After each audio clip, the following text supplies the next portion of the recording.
Pascal here on the Integral Stage, where, as you probably know, we provide a rich variety of peculiar, deep, and ostensibly leading-edge conversations with social theorists, religious leaders, authors, researchers, and podcasters prominent in the overlapping trans, meta, and integrative thought spaces and communities.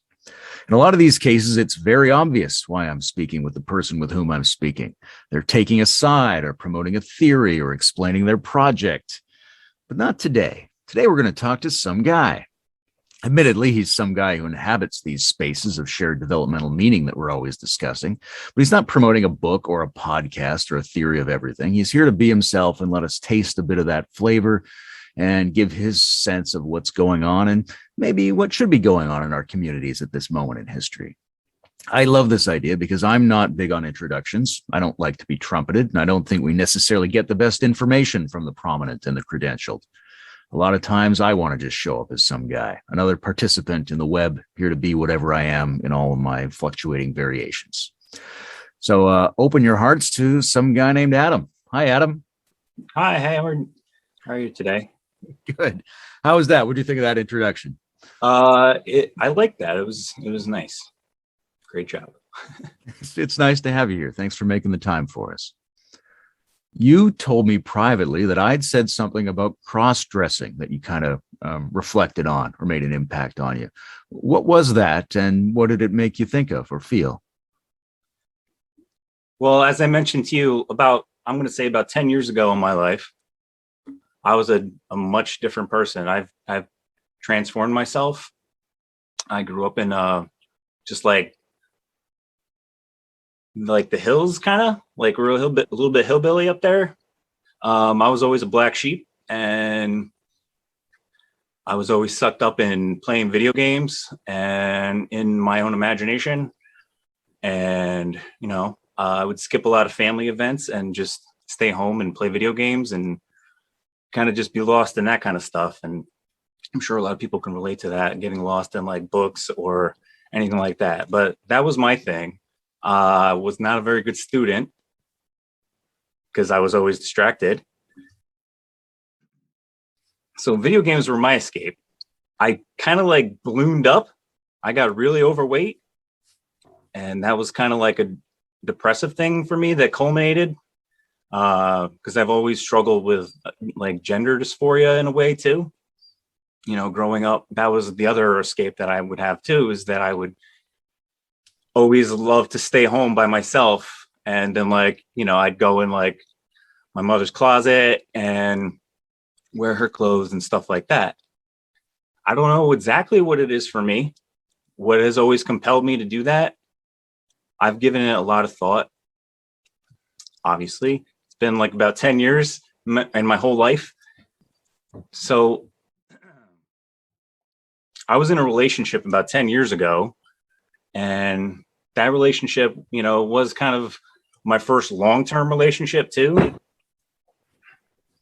So it was kind of like a new place for me to be like,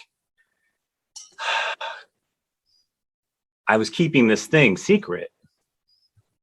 And it was just tearing me up inside because it was so taboo, especially from where, I grew up. All of my, family and my brother and my father, everyone's, very like, pull yourself up and do what you got to do. But it was never me. I was always like in other like virtual spaces playing video games and stuff like that, and like into this different kind of music as well, that, you get this kind of stuff that's transmitted to you. And this is like, the 80s and the early 90s. So I was in a really bad place then. I was like at my worst health wise. I wasn't taking care of myself. I was having problems mentally, like figuring this stuff out because I wasn't reaching out to anybody. But then when I was in that relationship, some intuition came over to me, because obviously I just wanted to be myself. You want to feel comfortable in your home and you want to feel safe there. So that was the first person that I had come out to. And it really just spiraled out from there. I was doing some CBT kind of therapy back then for a little while. And that was like totally mind-blowing game changer for me when I started getting a grasp of some of the stuff that I was doing and just having an inkling of awareness all of a sudden. And like, so I would go to these therapy sessions, and they weren't even like, it wasn't like paid for, it was like sliding scale type thing. And I would just go in there and I would just bawl my eyes out for like an hour. And I it totally changed my life. From that was probably like the first time that I started having a deep awareness of something. And then after that, it's just been, meaningful coincidences and serendipity, things like that. Yeah, I don't know. I feel like I'm going on and on here, but that point in my life was like, I'm going to say like the inkling, like the tiny little spark got lit for me. My life completely changed there. That relationship came to an end, and I moved on. And I felt like at that point I was at like the rock bottom of my life, because I didn't have a job. I was living on a friend's couch. So I ended up getting like a job. I was working in like a factory,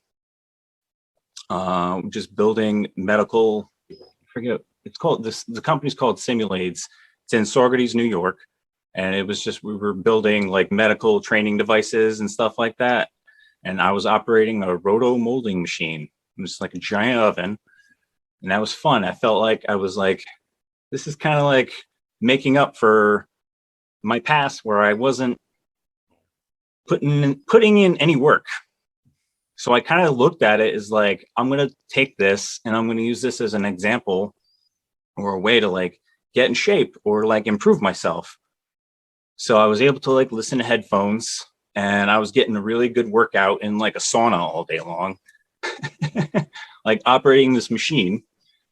And that's when I got into like reading, because I was able to operate headphones while working. My previous work experience was sitting at a desk. I was a graphic designer. I was doing video and film production and stuff like that, like video editing. And it was just, I don't know, if it wasn't for me, I don't know. I'm not the type of person that can sit in front of a desk, even though I was like very obese and, I was really lazy, and I wanted to, just wanted to get lost in virtual places, escape from reality, I guess. So I started listening to audiobooks, which when I was a kid, I wish that I would have had this learning methodology, this mode of learning, because like I said earlier, I was a terrible student. I was like C and D, and I barely graduated high school. Thank you to my 12th grade English teacher who passed me when I should have failed. So yeah, the audiobooks. I read this book, Born to Run. Have you ever read that? No. No? Okay. Chris McDougall, Born to Run. I think it's like perfect for what I needed then, because, like a lot of this work you got to start at the bottom. You got to start at the ground. So Born to Run, hugely inspirational for me. It was the first time I ever like read like a book, like front to back. And I'm sitting there working, and the book's coming to an end, and I'm like bawling in my workplace, and I'm like assembling like this, like, you ever see those bob dummies that martial artists use? I was making those. And I'm like bawling in my workplace, and I'm like, what's going on? I just got some kind of bug from there. And then like not that long after, I was just getting my hands on whatever I could get. But for me, like self-improvement, self-development was like something that I was very focused on, very coming from that the modernist part of this. I just wanted to improve myself and get better. And someone had told me like, you have to love yourself, and that kind of sounds like cliche, obviously, but it's like super true. You like have to love yourself, and you have to like who you are. And how do you do that? You just choose. You can just choose to love yourself, and then you focus on something, and I got into a lot of self-development stuff. And I just literally, I had The Power of Now by Eckhart Tolle. And like I said, all these coincidences would start happening. And I had sort of a Satori moment listening to The Power of Now. Like this moment, all of a sudden realizing that everything is here and right now. Like the only time we ever experience anything is in the present moment.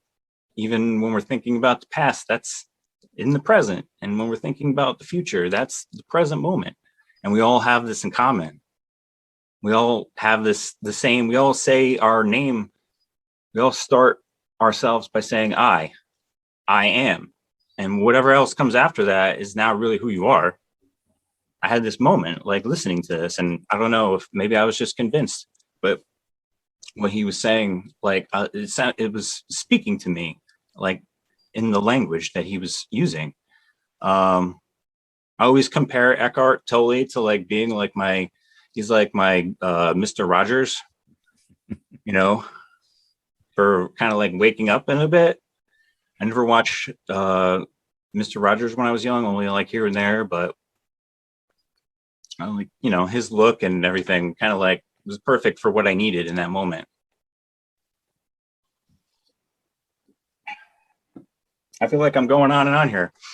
Well, it's all right, because I was going to ask you to tell us, give us a sense of what your story is and how you get here, because I think that's important for people to get a feeling of who you are, but it's probably also good practice for you, because this is an interesting context. You're coming forward in a different way. It's just a kind of a coming out thing, and that's probably a space in which it's good to feel more in command of your tale. Yeah, I've told this story to, I've talked to a lot of people, but never kind of like in this context, with like a total stranger and just opening up, except to like a therapist or something like that. And, like I've been out for a long time, but like I still have these walls up where I kind of like put this here, like at work, like, I'm at work, I'm a mailman. So I put on my mailman hat and I'm just a mailman at work. I think you mentioned, I mentioned cross-dressing to you and you brought that up earlier, but when I first had kind of come out with this, that's the only thing that I like, the first thing that I found where I was like, that kind of sounds about what this is. And I was, for so long trying to figure it out. But, as the years have gone by, I've especially looking at all this other metaphysical stuff and all this stuff on consciousness and neuroplasticity and all that, like I've come down to like a bottom line denominator where I just say, hey, I'm just a human being, and that's why, I didn't have a problem with you saying, here's just a guy today. Cause here I am, I'm just a guy. I'm just a normal person with a regular job. I'm a blue collar worker. I have a family, just like a lot of people. And, and obviously that's not the same everywhere in the world. And a lot of people have different lives, and their here and now is a bit different from ours. So sometimes it's hard to understand their context. So that's why I find that this stuff is helpful, because it allows me to like try to use my imagination to get in other people's points of view. So much of what you're discussing seems to circle around the question of identity when I hear it. Yeah. Right. Like the identity you take in a virtual world or a gaming space, and then your gender identity and how that shows up relative to social identity. And then this Eckhart Tolle stuff of a kind of omnipresent absolute identity of the I am. Sure. And then, these developmental models, which are big maps of how people take different kinds of identities. Did you feel like it sounds like your life is a deep contemplation of the question of identity. Yeah, that was a big one for me. Because going back to what I said earlier, someone said, you got to love yourself. And I'm like, okay, I got to love myself. And at that time, like, I didn't love myself. I hated myself, and suicide was something that I was thinking about. I never got there. I think I'm I'm a big chicken in a lot of ways. So, you know, I don't think I could ever get myself to that point, but you know, who knows? I'm open for the future, right? So who knows what could happen, but I feel like I'm on a better path now. You know, this was something that I kept to myself, and I felt like I needed to figure out what it was. So I had to relate to other people to figure out what it was. And you know, like I said, I will say I'm just a human being. I'm just a person, and so is everybody else. But there's also something else that I found when I started trying to figure out who I was. Yeah, you know, that moment listening to The Power of Now was just, I kept going from there. I wanted to like know more. I'm like, what is this? Was such an amazing feeling. I was like, where is this going to take me? I don't know. Not that long after that, I had met my wife, who's my wife now, obviously. And like I said, the like coincidences just kept like piling on. It was just like, what? It was like awe-inspiring, you know, like these moments. Yeah, I got into Alan Watts. I don't want to just sit here and name drop, you know, but like I got into like Watts. The Tao Te Ching has really stuck with me a lot. I've really like taken that into my heart. And then of course the Ken Wilber stuff, totally. I guess it's not by accident if I was listening to Alan Watts, but I kind of like was getting my hands on this stuff that was, you know, like that I could get, because a lot of my philosophy now is keeping it simple and removing things from my life. You know, I was a lot heavier then. So the weight loss thing too, like I was big. And so back to, yeah, we were It's coming around interesting with back the to Alan something. Watts Yeah, thing, because you know, Wilbur brings in a lot of stuff that we find in Alan Watts, and Watts was a sure. big inspiration for him, but he also has this developmental aspect, which I'm curious about how you see yourself reflected in that, because the story you're telling is a story of a series of changes.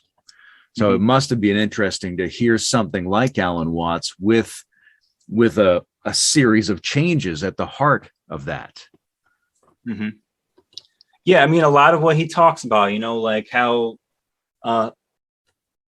see, I got really interested not just in like reading, but and I found, you know, discovered that reading was like my learning modality that works for me, like having that. And I'm also kind of like hands-on too, like if I'm working with something, but never like sit in a classroom and like try to ingest something, you know, it never worked for me. But Alan Watts really spoke to me. You know, like if Eckhart Tolle was like Mr. Rogers, then like Alan Watts was kind of like that cool high school teacher or something like that, you know. And I got what I was listening to his Out of Your Mind lectures, and then I read a couple of his books. But the one that really stuck with me was The Book. Have you ever read that one? The Taboo Against Knowing Who You Are. Yep. Okay. It's like one of my favorite books. It's like you going back, you know, back to the 60s. And I think it was actually even the late 50s, and he's just speaking. You can listen to it now and it's like, it hasn't aged. It's like timeless, you know? And, you know, what he was speaking about, you know, I got lost in like Joseph Campbell too. And the hero's journey. So like I was reading a lot of this stuff that was all saying, to me, sounding like they're all saying the same thing. They're all pointing at something that is the same thing, even though the words are different. So when he's talking like about just the word person, you know, that's another thing that he turned me on to, is just like the etymology of words, and like basic simple words that we don't even think about, that are just like so commonplace that we don't even like consider them, like the word I, or I am, or be, or here and now, you know. And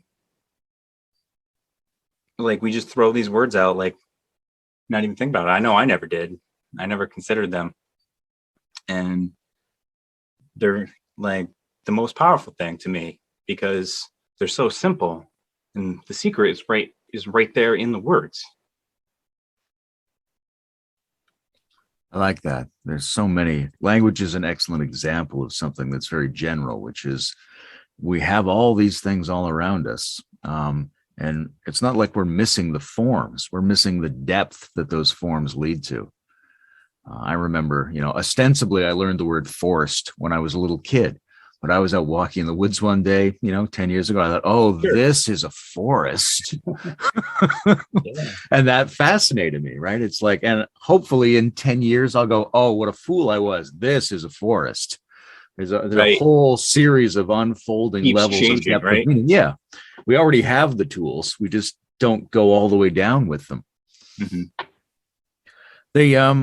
The cross-dressing thing fascinates me from two angles, because one is about oh, this is a little bit closer to my identity. And another way to do it is oh, this sort of frees me from an identity.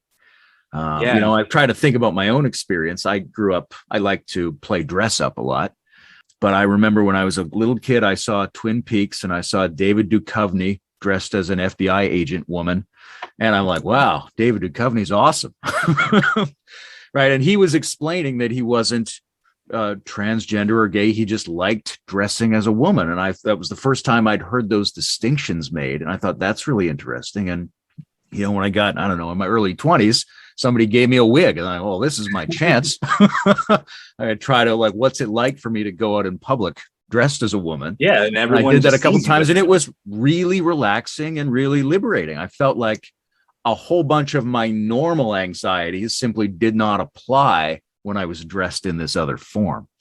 I'm curious what it's like for you. And do you feel a sense of being closer to a core identity, or do you feel a sense of being sort of expanded into a freedom from identity? Definitely an expansion, coming down to what I said earlier, I'm just a human being. But then when I discovered these other things, that I'm also this something much bigger, much more expansive than anything, and the terms evolved. So, I was like a cross-dresser then. And then I was like, you know what? I kind of identify with these trans people over here too. Yeah. In a lot of ways, I'm talking to them and I really identify with that. But no, I've never felt like I had a tribe to fit into. Even I don't fit in over here with the trans people quite either. And I don't really fit in with cross-dressing. If you Google cross-dressing and you get all kinds of stuff, and it's what does this actually even mean? Yeah. And so, for a while I'd be like, I'm trans, but I don't feel like I'm gonna no, I don't feel like. I always struggled with my identity inside, and would, fantasize and say, I wish I could wake up and I wish I could wake up and be a woman, just to try it out, just to figure it out. But I was always doing it, behind closed doors and while sneaking around. And it was like a huge rush of worrying about, am I going to be, someone going to catch me doing this? No one ever caught me. So it was always, and I think I had, there were neurons being connected now, and I'm getting this rush about doing this. So now for me, when I dress, which, I'm not obviously, like I said, I go to work and I'm just a mailman there, and I still put on, other hats, and it's very fluid. It's a lot like the weather, or the seasons. We just had a child, my second son was born back in July. So I've kind of, I've been the dad for a while here. Yeah. This is kind of one of the first times, all summer, that I've really done much of this. I've kind of been putting it to the side and, having the beard for a little while. My son said this morning to me, where did your beard go? And I said, the beard's going to come back. I like having a beard. And, sometimes I don't like having a beard. My other son's 6, like I said, 6 years ago is when I met my wife, and it was more serendipity, more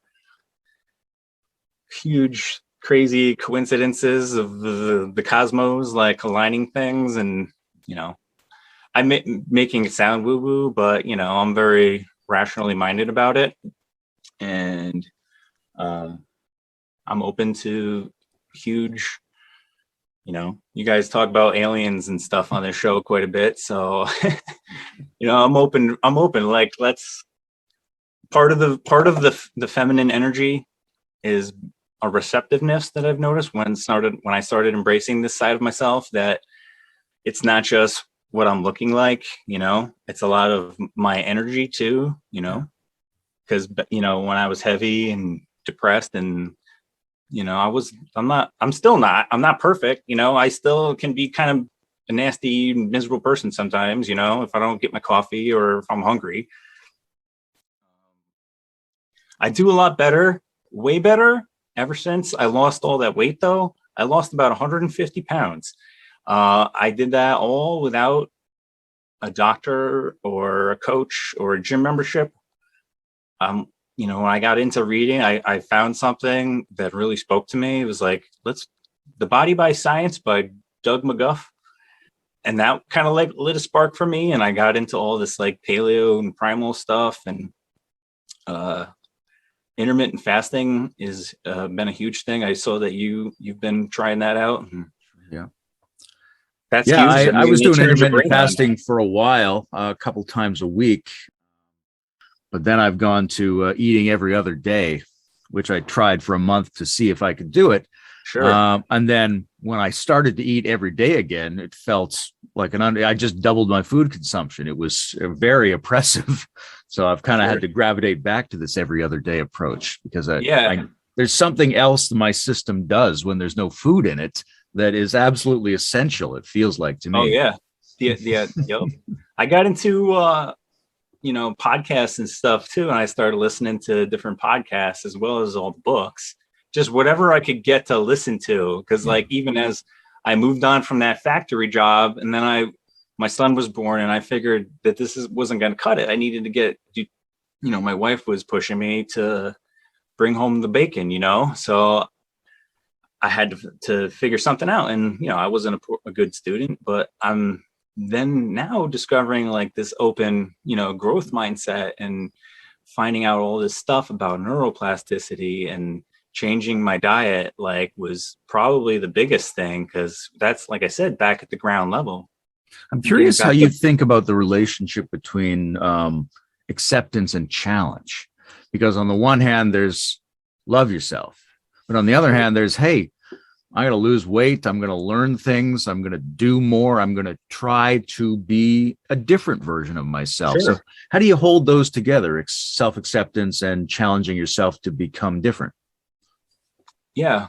I was reading a lot of Stoic stuff too.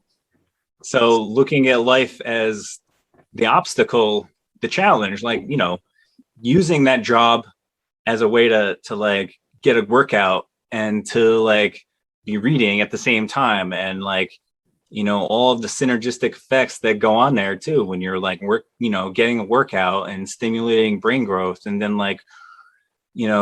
getting into just the thought of like, well, if I wasn't a good learner, how can I make myself a better learner? And like meta learning, and like discovering all these like techniques of trying to like memorize things that I was never good at memorizing, because I never learned or was taught or had discovered like these other like ways of these other modalities of like remembering things or learning things. So it was like really like at the ground level, like I'm almost like a blank slate going back at that point, because I was always an impressionable person, but I was just in playing video games, computer games and video games. And, I don't look back at those, like, I don't look back at that time. Like, it's not like I'm not fond of those times of myself, but I don't regret any of that. Like, cause it made me who I am. And I still like to enjoy video games. My son's 6, and it's still a nice pastime. I think that they're great modes of getting out into different perspectives. I think, what Corey does on the other integral podcast there, when he was talking about the video games and the movies. I think that's great for me to hear that stuff, because I felt for like a while now, I've been like, it's been like difficult to find like people that I can relate to, but that are also like, into this stuff, and I'm not sure, what it's just like grabbed me and pulled me and sucked me into this. Like, I'm curious, like, what for you is your, like, what keeps you searching, and like, what are you searching for? Searching for, well, I think I'm always trying to go deeper into the idiosyncrasy of the models that I generate for myself. I'm always trying to go deeper into what I would loosely call the shamanic dimensions of my experience, the spirituality that I can have with nature and with body and with sexuality and things like that. And also, there's a sort of, the Buddhists have these two generalized kinds of meditation, one where you use focus to achieve coherence, and the other one where you do self-inquiry and self-examination. And the self-inquiry is always like a video game to me. I think, it's like a thing comes up and you've got to like deconstruct that thing, not get trapped in this one or see through that one. So I find that endlessly fascinating. I was never really into video games or role-playing games or any of those things. I was always interested. I appreciated them, but I never got too involved. Much more, I would get deeper into films and TV shows and certain books by certain thinkers that were. I love a book that I can't understand, but I think the guy's a genius. A book that I can go back to constantly. Yeah. Like a lot of it when I got into it was like, I don't even understand this, but I kept listening to it until it kind of like, the growth mindset. I'm like, oh, he's saying a word, so I have all of human history at my fingertips here. Let me just search for that word here. So that, like talking about like AI and stuff like that, and artificial intelligence and being cyborgs and all of stuff in the future, like it's already here. We're already cyborgs, like for me to come from where I was to be able to do that, I was out of school. I wasn't in school anymore, and to go back and get an education, like I was doing some stuff, but I felt like I was following somebody else's like dream, and it wasn't mine. I felt like I was talented in that area, but like it never spoke to me. How do you feel about sometimes I think of Parenthood as the default self-development mechanism. Like if you're not doing anything else and you're a human being, you got to change. So now you've got this fatherhood identity in the mix. I'm curious how you relate to fatherness in general, because you're a father and you had a father, and then there's also this notion of like how we relate to the father in society. There's the overbearing patriarchal aspect that we've all been sort of struggling to get a little more free from, but also how do we really appreciate what the father is? So how do you think of that constellation of meaning? And that's where I kind of like was getting into the Ken Wilber stuff, because he's citing a lot of other people's work, and I'm discovering all this stuff about divine masculine and divine feminine and the yin and yang energies. I look at it from kind of the Taoist perspective, the yin yang. A lot of times I feel like people take that as just, it's almost superficial. It's like this symbol, and like, what does that even mean? Like, and people relate it to things that are not, obviously it gets related to the martial arts so much, but it's such a deep, powerful symbol, and when I started reading Ken stuff after doing, getting sucked into the Tao stuff, I was like, wait a second, he's talking about these holons, obviously it's not, he didn't invent that, but I mean, neither did the Taoists. But what is this saying? Like, it's not yin and yang, it's yin yang. It's these two things together. I'm a man, and I enjoy dressing like a female. There's energy that goes along with this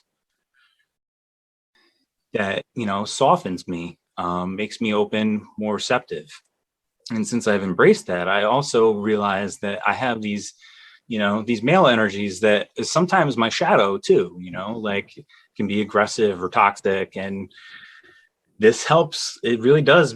it balances it. And if I'm like, I've always been drawn to it, and when I accept it and take it into me, it helps me see my shadow. It helps me, to take the edge off of that. Fatherhood, I kind of relate to the more primal energies in that area, strength and like deep wisdom of like nature. And that's not to say that that's exclusive, because it goes with the feminine as well, as well. Like full moons are a powerful thing that I've noticed. Crazy, strange events happen around full moon sometimes, and you're like trying to figure out what's going on because those energies are pulling on everything. Yeah. So like when I changed my body, by losing weight, I was getting primal with that. I was trying to like align myself with the man, with me, the man, the human, the human being in here, in where I can use like things like science to say, if I do this and do this, then I can get this. So let me try it. And it worked, and then the same goes for with the mental too. Like, getting way back to the beginning of this when I was talking about CBT, and like, wait a second, I am doing this. I am turning in things into a catastrophe. Well, it's very interesting to me to hear parenting and Taoism come together, because there's something I think about a lot, and I mentioned it in a lot of podcasts, which is, that some of the Taoist skills, it's like they were luxury items in the past. You could drop out of society in ancient China and focus on these things. And they included, trying to get the reciprocal balances better, and also being free from the normal social associations with symbols and language, right? The Tao we can talk about is not the Tao that we want to talk about.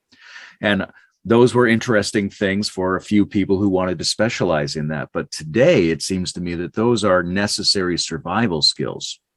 Right? When I look at the kids in this house are so keyed into the system that I want to make sure they're not taking too seriously the things that they're seeing, that they're not believing the content that's coming in, and they're not forgetting that there's a counterbalance to each phenomenon. And it seems like if we don't start really early in inculcating those Taoist skills in people today, that we're just going to be plowed over by the new super information technologies. No, I've we're not, I've never been like religious, so I never really got sucked into any of that stuff. Maybe that's the wrong word, getting sucked into it, but like I kind of skipped that, like when I was young, like didn't really go to church or anything like that. I was always just doing my own thing. And I think that kind of opened me up actually to different things, to different experiences and different ideas. Like you likening your experience to a video game sometimes, where you're like outside of yourself, or you're in some literally another perspective. So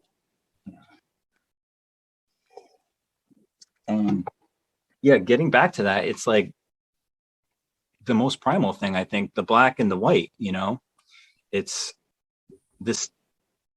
I translate it to my son, my wife and I, we like listening to like the Tao Te Ching by, I forget who's the narrator, but he's got like a nice voice to it. And it's like almost like a bedtime story.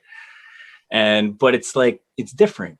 Because what they're talking about is something that I feel like is like so like fundamental, so absolutely like right at the ground. Like we have like,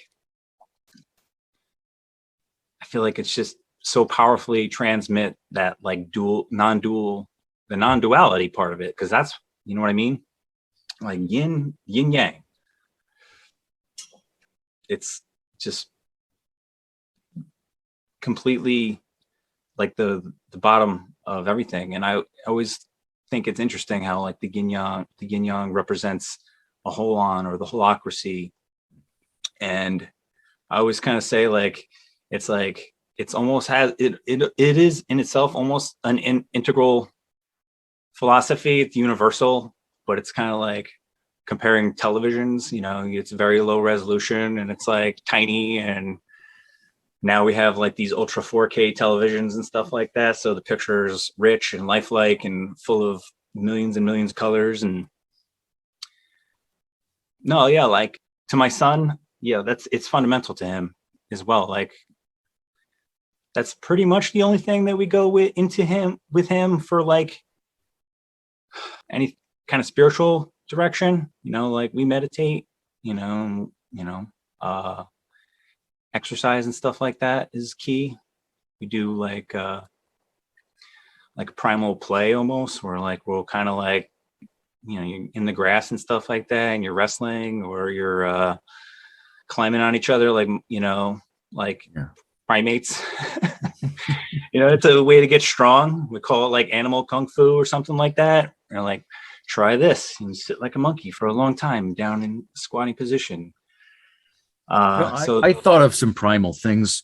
You sent me a message that gave me a little bit of understanding of your life, and I had a lot of, maybe let's call them pagan thoughts about it. A little bit about, I thought about the myth of Dionysus, or the god who goes to pieces and then puts himself back together again. I thought about this notion of, I don't know if it's true, but I've often heard that there were religious communities of transvestites in the ancient pagan world, right? And that connects to the old shamanic lineage of, dressing up, trying to occupy. Sure, I mean, this is nothing new. Yeah. Yeah, like so many different things spoke to me when I was trying to figure this out, like the notion from different Native Americans of two-spirit that really speaks to me. I've never wanted to try to like appropriate that from anybody, but definitely like I have some, I did a DNA test. I've got like 1% Native American, I've always loved their notion of just being in harmony with the earth. Yeah. And I think that also means being in harmony with the present moment and just being in alignment with things. But having this high res TV, we can kind of see things a lot better. It's much better goggles for seeing what we want to, what's actually there. And then when you start saying, well, we have to harmonize with this, it changes a lot. My wife and I were like, we're just living like, I joke sometimes, we're just living the American dream. Cause 10 years ago I was on a couch. Now, I own a home and I have a nice, decently, I'm a mailman. So I'm making a salary and I'm making a living and we have a roof over our heads and we eat, healthy food. So I'm like internally grateful and I have no regrets for my past life. And that's, how I got here. It was my path. So I'm like always, I feel blessed, there's a customer on my route that I've been talking to here and there recently. He's a real nice guy. He's a Vietnam vet who got Purple Heart because he went there and got shrapnel on his back. He's like, so I see him on every day and he always comes out to greet me. And he just recently gave me this book. I thought he was going to give me a Bible because of the way he was talking, but it turns out to be like this little, like small little pamphlet that, it's, in that vein of the Bible, but it's just morsels, little insights. And I'm like, I love this. This is like perfect for me. So I was so happy to like receive that from him and that I get to see him every day. And he was having some trouble with his home with the recent storms and stuff that we had over here, and his basement got flooded. And so he's like going through a little bit of a tough spot right now, but he's all right. And we talk to each other and I thought that was great. That's interesting to me in terms of, one of the things that people argue can get overlooked in spiritual and developmental communities is the reality of engaging with other people where they're at. So there's a kind of, a renewed debate lately about developmental stages. in terms of, are these really useful tools for us to help recognize ourselves and be self-aware as a culture and figure out what we need at what stage? Or do they tend to just become labels where we categorize people, and the good things that we hope to get from them are actually things that we would get by not talking or thinking about that and just being with people more accurately? Yeah. How do you feel about that? No, like I was very active on like Instagram and like Facebook, like during my coming out progress. And recently it's completely lost any appeal to me. Like I'm like totally just want to turn it off. But for a while I was kind of like very, I wouldn't say preachy, but I was like, here's what I got from all of this stuff and I want to share it with everybody. So I would always say like, oh, the labels divide us. The labels divide us. But I've actually like this interview kind of like, I started like, I've been like in a rut where I haven't been really reading too much. So I was like, let me go back and check out some of the stuff that I used to listen to a lot and just kind of like, take it in real quick and see how I feel. And like, I just had like all kinds of new, like more Satori, like realizations of stuff that I was like, not like maybe I was missing this before or a different way of seeing it. And I don't know, the labels, I think labels do divide us. I think it's important for us to know which labels are helpful and which labels are like not helpful or maybe even causing more chaos. Yeah, I mean, so it's important to make distinctions, it's, that's how everything works, by making distinctions, the contrast between black and white. Like that's what we do. We have to draw contrasts in order to see the lines. But we have to know that they're just lines that we're drawing. And again, which ones are helpful and which ones are not. I think a lot of them are not helpful. And I think, there's a lot of folks, especially coming from like postmodern area that are, it's like becoming too difficult, because it's important that we're not marginalizing anybody, but we have there's a tribe that we can all be in, that's not going to be divisive and not going to put us against each other. Let's talk about education for a minute, because in some ways, the education system, the school system, is the most explicitly developmental institution that we have, right? It's all about learning. It's all about growing and developing. It's got these different phases and chunks to it. On the face of things, that's great, but it often doesn't succeed. And so, as a parent, you've got kids and they've got a set of advantages, right? They've got a roof over their head. They've got good food. They've got love and an interesting context of thought in the household. They've got access to the Tao Te Ching. These are pretty good, but you've got to make a bunch of decisions about how you interface with the educational systems in the society, especially when you look back and think, I didn't really have a good experience. Now, did it fail me? Did I fail it? What went on there? What do you think would have made a more functional educational experience for you? And what are you looking toward as a functional educational experience for your children? Yeah, I felt, I don't want to put it on the teachers. I take responsibility myself. I think the individual has a responsibility, but is a child going to know that? I think that they can know that. That's important, that my wife and we transmit that to our children, that of taking responsibility and making sure that it is the something that we're using awareness and attention. That's what I tell my son. I'm like, you have a superpower, you have awareness and you have attention, and where you can put it, is superpower, because you're gonna, that's so yeah, the education. Yeah, he, we have him in he's in public school, but it's very foundational things at home that we have to teach him as well, like being responsible and having the awareness to be able to kind of like step outside yourself, and aim your attention at what's important.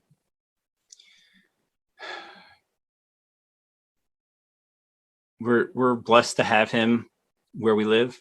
The school system's pretty nice, but I see a lot of things that I didn't have when I was a kid. He just brought, he's in first grade and he just brought home his Chromebook, and I was just checking out like the system that they have set up, like the interface that he has, the homepage and all that stuff and what's available to it. And like when I was a child, none of that was available. And again, I take responsibility for where I was, and I was daydreaming and lost in other places. And so that becomes important to keep children focused on, what's going to help them. But, should we be teaching these developmental models like at lower ages? Well, something like the Tao Te Ching is great for kind of installing something that's very fundamental, then can keep people feeling balanced and in harmony. We've always wanted to, we've only been living here a couple of years now, but my wife jokes that she's got a black thumb. So we're like trying to just keep some houseplants alive, but we want to have a garden. We have the land for that. And we want to, get out there and dig in the ground and get all that stuff and be able to have our own food and break ourselves away from the normal constructs. But we have to also remember that we're like kind of like part of this thing, it's kind of a machine, and we have to, we're all human beings, but there's bigger things too. Sometimes we just have to like do the work that is in front of us. Yeah, there's this interesting balance between, working well with what's appearing in front of us, and then also trying to navigate towards bigger contexts and also future contexts. Sure. I mean, one of the things that comes up for us with kids is, what is the world they're going into? What does the mid 21st century look like? I hear things from these kids, and they'll make a joke like, well, it's all going to be over in 10 years. The oceans are going to be dead. I feel like if this was 30 years ago, I would have been no. And now I'd be like, well, I don't know, maybe. Let's not freak out, but let's take that seriously. Big things might be happening. What's your just gut instinct about what the world looks like in 20 or 30 years when these kids are adults?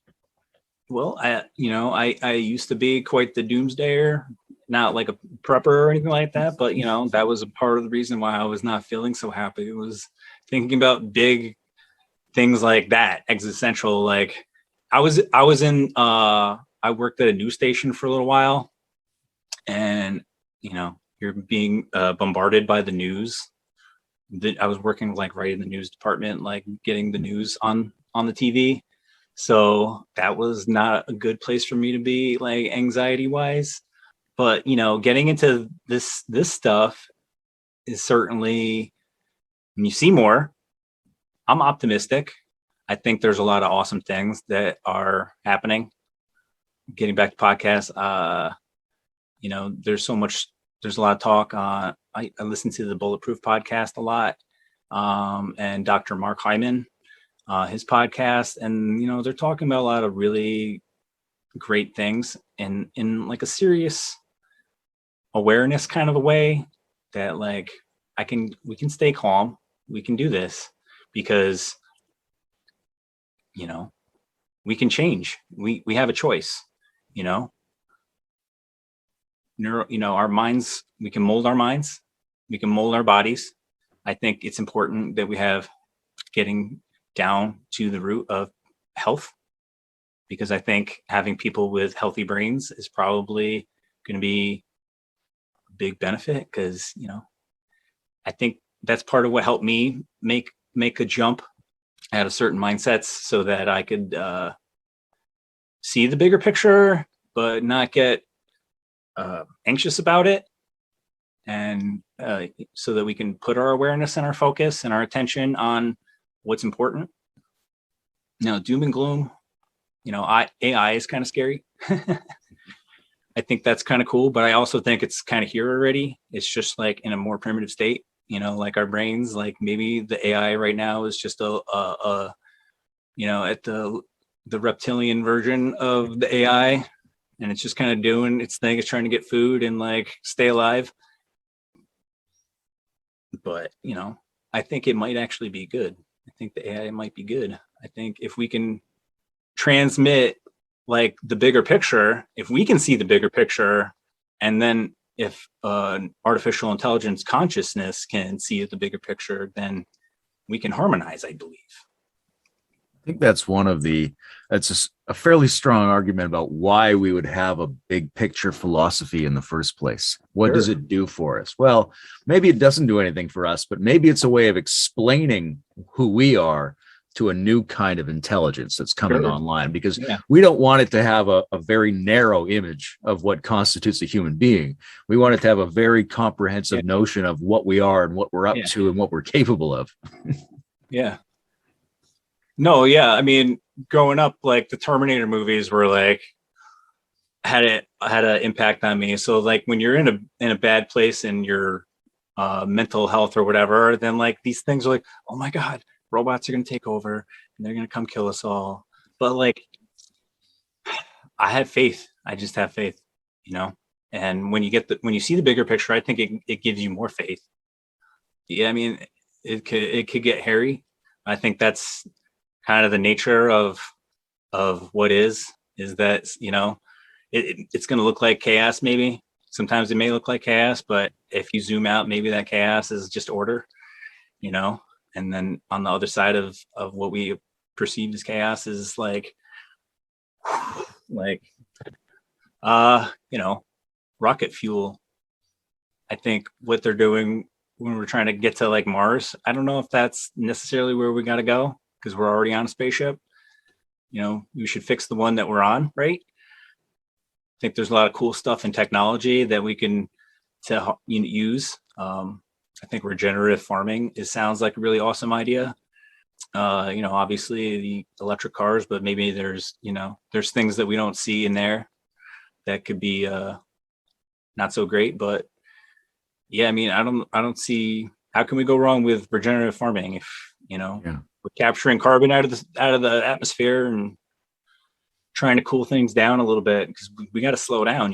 We definitely need to like slow down and stop and see what it is right now. It's interesting to me because I relate very much to people who say our conversation is too political. Everybody's so hyper focused on what everybody else is doing and in the social realm. And it agitates me to be too much in that realm. I need to be in the rain and by a fire and have my feet in the dirt just to be a sane human being. But there's all these feasible things we could do to make the world a much better place much faster. And it's not that they aren't there. The question is, will we implement them, and will we implement them quickly and at scale? So our problem in a way is a political problem. It is a sociological problem. So I'm also very sympathetic to the fact that that is where we need to be looking, because that's where we need to figure something out. There's already technologies and great ideas about what to do. What we don't know is how to get ourselves to do it. Yeah. Yeah. It starts on the ground with I think with our health. I think people, there's a lot of there's pathology, and there's a lot of just autoimmune disease or whatever, especially in the United States. And it's kind of like where I was, just not even in a place of looking at any of this or caring, and just being so honed in on just day to day just to survive. But you get a lot more level headed when you have to look at yourself first. You have to love yourself. You have to take care of your body first. And there's so many things there that can help us that are available. And it kind of just spirals up from there. Will we implement? I think a lot of it's happening. I'm hopeful. We try to do what we can here in our little humble abode. But waking, not everybody's doing this. There's a lot of things that we're not implementing. And are we going to be able to do it fast enough too? I'm hopeful, because I've seen it just in how much things have changed in the past 10 years since I've had a little bit of awakening experience. I feel like it's coming pretty quick, actually. It's hard not to be hopeful, I think, when you've seen yourself in your own life improve in significant ways. I'm curious about, there's a question about health, which is, there's all these physiological components, the exercise and diet and things like that. And there's these psychological components like being in touch with good, stimulating, universally true ideas that enrich you and challenge you. But paganism, Taoism, they all touch on this idea of subtle energies as well. And I'm curious, how you relate to that as a component of health. Right? Some people are not interested in it at all. Some people think of it as a metaphor. Some people think, there really is some other set of energies that is a key component of what health means. How do you feel about energies? No, with Taoism and a lot of that, the Eastern philosophies, we can exercise our body, but we can also, if we exercise our body, then our brains are healthy, and then that primes our mind for mind exercises. Speaking of paganism, like for instance, like the way I meditate, or my meditation is, it's in all day. It's my work, what I'm doing as mailman. In my movement, every step is a meditation. Fasting is a meditation. It's something I'm paying attention to. I'm paying attention to, when I'm hungry, and taking in all of the science and things like that too, to make sure that my brain is healthy, but also using like scientific method, with the mental and spiritual as well, mind, body, soul, and spirit. We have to like harmonize it all together. And, so something like, I'll usually work out a couple times a week, and it's usually like on my lunch break at work. So I'm like just in my work clothes, and I'll get barefoot in the grass and in the sunshine, and just do, like, I've dabbled with yoga and Tai Chi and Kung Fu and all that stuff. So like, it's just an amalgam of different movements and stuff. But I think like the important thing is just to be like in movement and having awareness of the movement and being in touch with your body. That's got to be like the first thing. That's got to be the ground. You have to get in touch with the ground.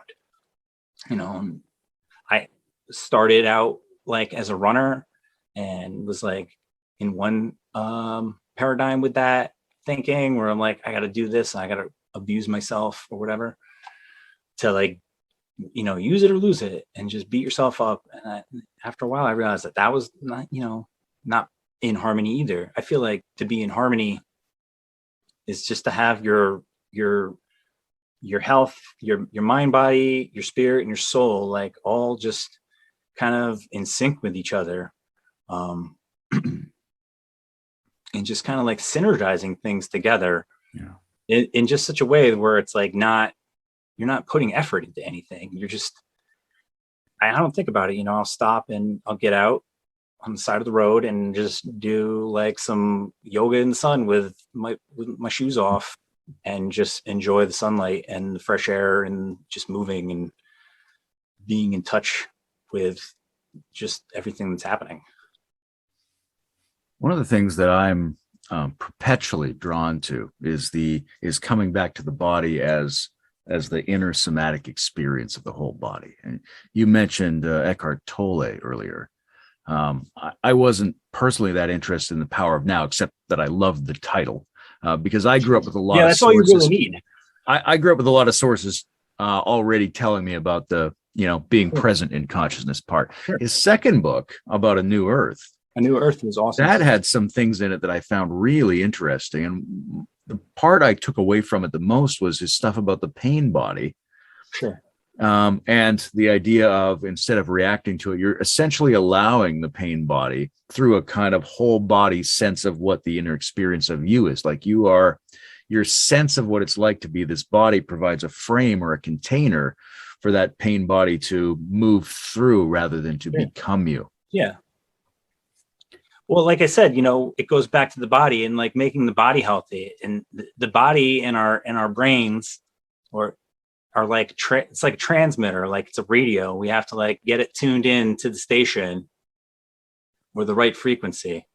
Like everything is light and sound, and what we're seeing in front of us is like this is what is, and it's miraculous, and I try to get in touch with nature because you get those moments where you're just in awe of what you're seeing and you have no words for it. Now, the exact opposite of that, in a way, Sure. is digital social online communities. Yeah, where you're right, just and there are these communities that we're both in touch with in various degrees that are speaking about these things that we're very interested in. But obviously, it's not your life, it's not your body, it's not your home, it's not the earth. Sure. It's this strange space. But when you look at that strange space, how do you think it's functioning? Like, do you think it's healthy or unhealthy? Is there anything that stands out to you as, I find this thing about it problematic? Or is there anything that stands out to you or think, I'd really love it to do more of this? Yeah, it's people are put up the it's the highlight reel a lot of ways, and there is a lot of discord. I think it's because you can see a lot of it this way that goes unseen without it. So it's actually like quite enlightening to see this, what can look like chaos or shadow in a lot of ways. There's definitely a lot of it, but I know there's different places that you can go that you wouldn't be able to go without it. Where's the mainstream at? That's like, it's, YouTube and stuff like that, Instagram. It's like I said, I got turned off to it actually. Like for a while, like I felt like I was getting sucked into it. Like I'm trying to build some audience, and I'm like, why am I trying to build an audience? I don't know. I'm not selling anything. I think I just want to be seen, I guess, in a ways. Like I want to be felt like I belong somewhere, and I want to share what I've learned. But it's those networks are definitely, there's a lot of misuse of it, but that's not necessarily like anybody's fault, except for,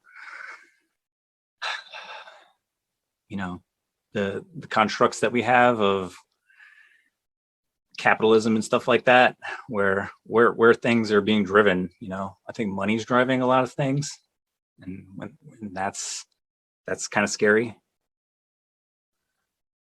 And then a lot of like personal, you guys mentioned like narcissism a lot. I hear that a lot, and I'm like,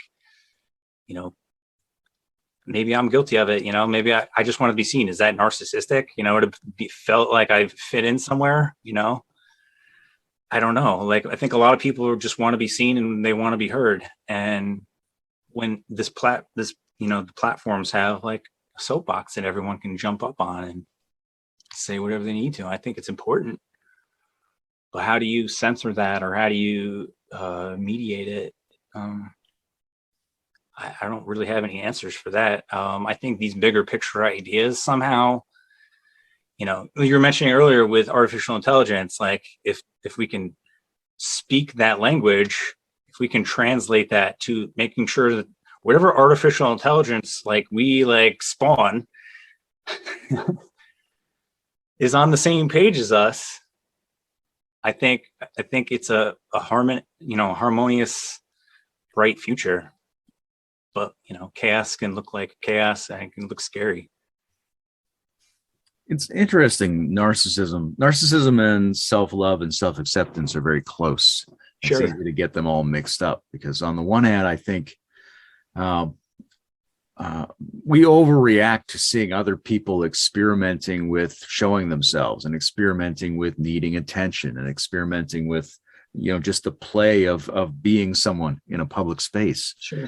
And there's something beautiful and necessary, and they're not doing it for no reason. They're doing it because they feel a need to do it. Because we're all the hold-ons. We're all hold-ons reaching in one direction and in another direction. And then on the other side, there's this the sense of narcissism as sort of a self-enclosure where I'm actually not letting anything in. I'm not relating to anyone else. I have no epistemic humility. Sure. And I think it's that enclosure and the rejection of the informative relational exchanges that's the problem. It's not the presentation of people saying, hey, look at me, or try paying attention to this, or maybe I'm wonderful. Sure. Yeah, I think we need to be a little more nuanced in how we separate those meanings. Yeah, I think it's hard to do that. I think that's what we're figuring out right now. It's easy to get to lost into that. And when you're operating off of dopamine and stuff like that, it's not going to give you the bigger picture. We have to be calm and have different neurochemicals in our bloodstreams in order to be receptive, instead of, we're just like trying to do this just to get likes or whatever. It's like can be addicting because now we're on dopamine. And to me, again, it comes down to the health. It comes down to the ground and having a healthy brain. If you can, just the science of it too, of, the science of meditation or the science of breath work and just like the power of breathing through your nose, calm your autonomic nervous system down and prime your brain in order to be able to receive or just to be slower and have responses to things instead of reactions to things.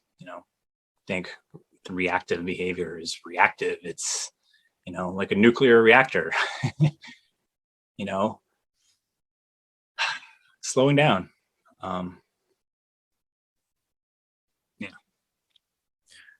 Well, this has been really nice, Adam. Thank you. I've got a real nice feeling about you, and we've raised so many interesting topics, and I love, how much of your story you shared. That's terrific. And, comparing you to at the beginning of the conversation, you seem much more settled.